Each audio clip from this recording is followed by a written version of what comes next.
Good afternoon. Welcome to Wisborough Green village. We're here to see a really nice 15th century cottage today, but I'm just standing in the middle of the village. I'll just show you exactly where we are.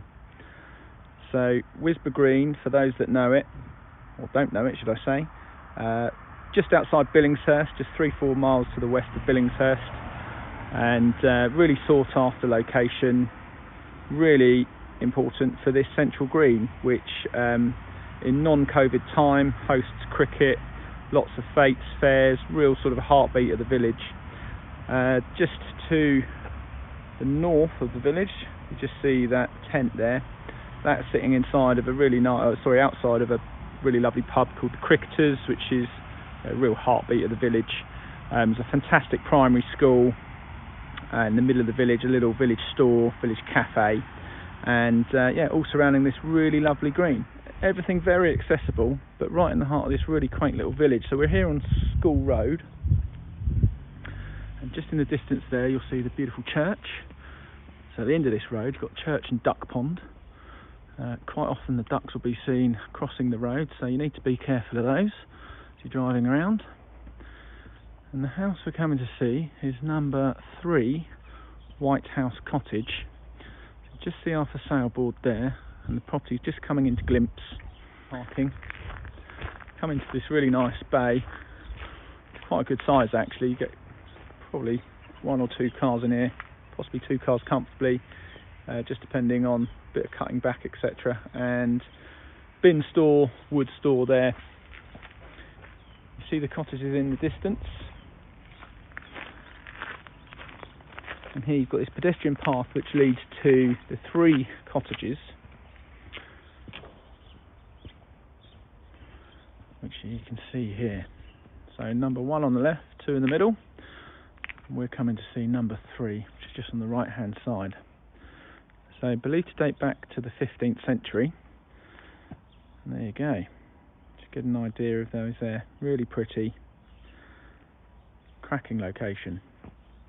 So we're seeing this end one here. So originally probably would have been 1 room downstairs, 1 room up.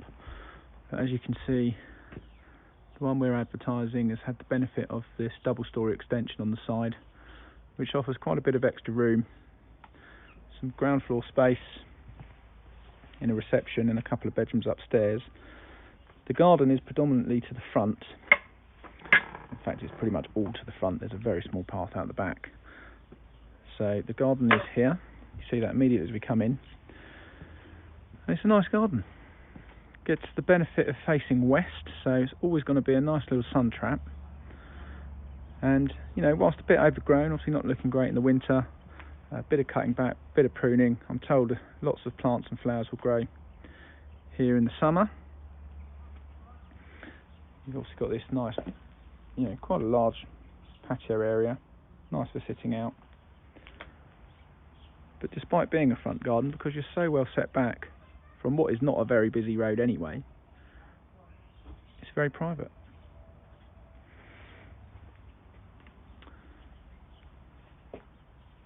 Little external covered porch here.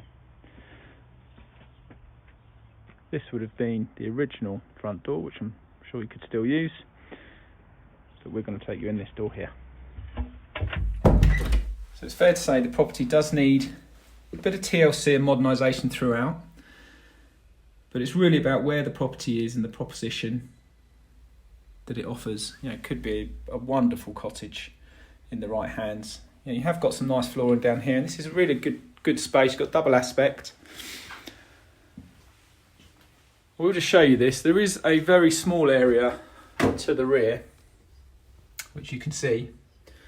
It's really just a small courtyard. That fence denotes the boundary, and it's the neighbouring garden behind. So not a great deal out there. What would have been an old passageway. So this is the dining room. So you've got these leaded light windows. And just outside there you can just see a sort of little covered area, which is quite useful. Outdoor gardening equipment, etc. So leading through, so we're going into the original part of the house now. I'll show you in the living room.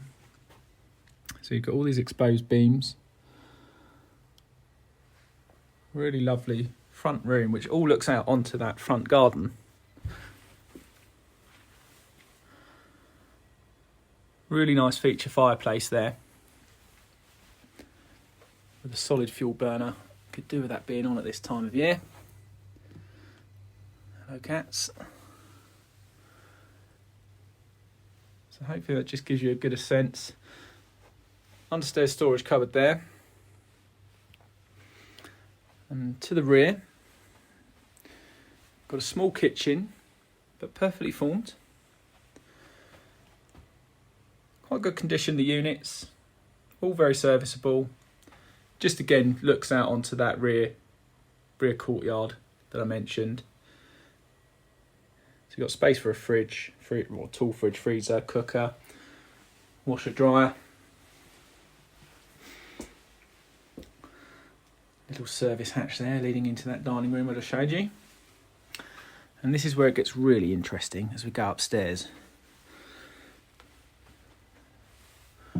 So I'm minding my head. So you do lose a little bit of head height as we go upstairs. Give you a sense of this size of this door. So I am having to duck to get in this door. But let's go inside.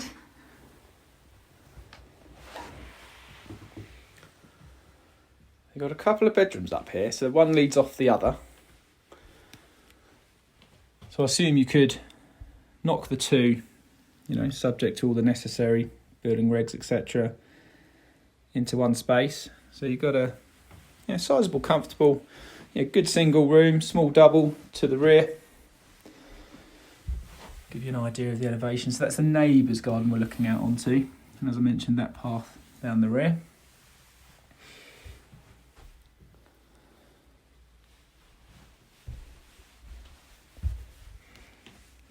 And then you've got a front bedroom here as well.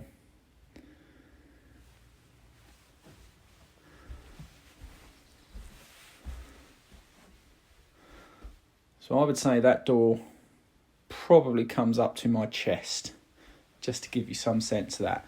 Perfectly able to stand up once inside the room. So perhaps a bit of adjustment to improve the access. They were a bit shorter in the 15th century.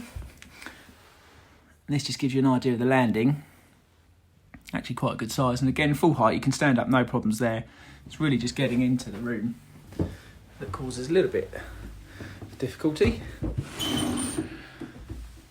And similarly, going into this bedroom here, a little bit easier to get into, but still well under neck height. So a bit of ducking. But again, you've got a really nice bedroom once you go in. So that is a small double bed.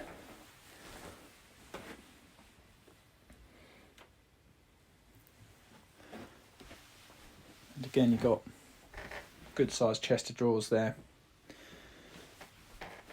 Try and give you a slightly more elevated view of that garden to the front, if I can. There you go. So a lot of original features, the leaded windows, etc. But again, fair to say, we all need attention. But just a good opportunity if you're looking to live within the village. There's not many properties that come up for sale in the village, particularly this central. So this is a bit of a rare find. And then off the back of the house, the bathroom. So you've got WC, basin, obviously the bath, and an exposed water tank there. So again, I'm sure a bit of reshuffling possibly required. So hopefully that gives you a little sense of this cracking character cottage. We hope you like what you see, and we look forward to hearing if you've got any questions.